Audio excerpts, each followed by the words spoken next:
Shalom saudara-saudariku yang terkasih, salam jumpa kembali dalam Renungan Harian Katolik bersama dengan saya, Pastor Andreas Rusdin. Hari ini kita melanjutkan permenungan kita. Dalam Injil hari ini, Yesus menyampaikan kepada murid-muridnya mengenai apa yang dari luar masuk ke dalam tubuh tidak membuat kita najis, tetapi yang keluar dari dalam hati kita, itulah yang membuat kita menjadi najis atau tidak layak di hadapan Tuhan.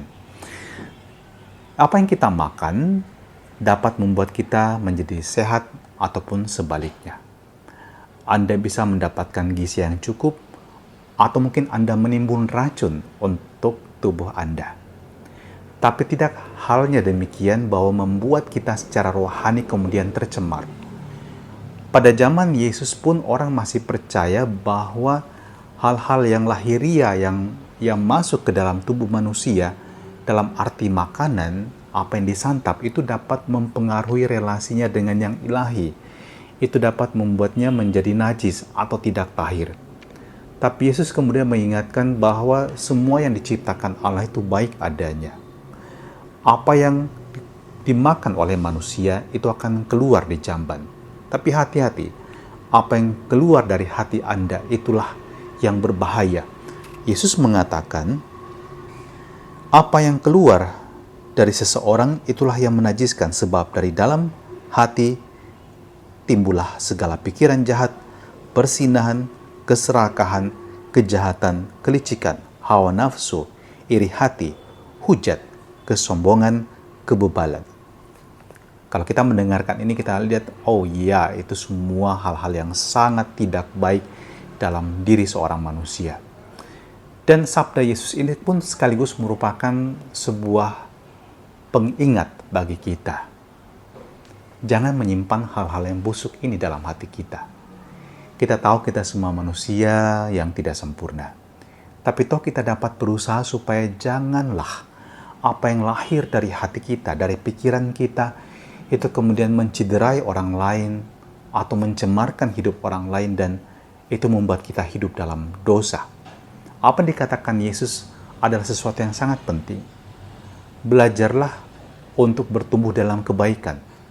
Pupuklah kebaikan dalam hatimu dan biarkan itu bertumbuh dan berakar serta berbuah dalam hidupmu.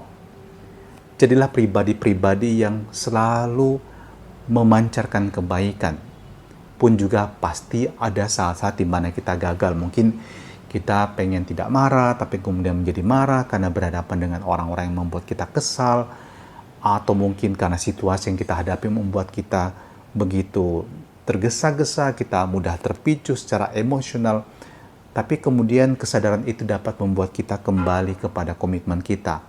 Oke, saya ingin menahan diri, saya ingin mengendalikan diri dan tidak ingin meledak-ledak. Demikian juga kalau timbul pikiran-pikiran yang jahat, kehendak-kehendak yang jahat, stop, ingat selalu pada Tuhan. Belajarlah untuk mengendalikan diri. Dan kalau itu semua muncul, Anda tahu itu dorongan yang dapat Anda kalahkan. Jangan pernah membenarkan dorongan tersebut sebagai, oke, ini kelemahan daging, ini kelemahan saya sebagai manusia. Anda memiliki hati nurani, di mana sabda Allah itu hidup. Dan hati nurani Anda dapat mengendalikan pikiran Anda.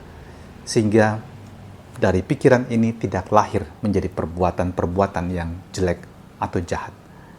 Maka mari kita selalu membangkitkan kembali dalam hati nurani kita cinta Tuhan dan kehendaknya, dan biarlah itu yang hidup dalam diri kita, dan itu seperti sesuatu yang menjiwai hidup kita, sehingga tutur kata kita, perbuatan kita bukan perbuatan dan tutur kata yang mencemarkan, tetapi tutur kata yang menyucikan orang lain, yang membuat orang lain bahagia.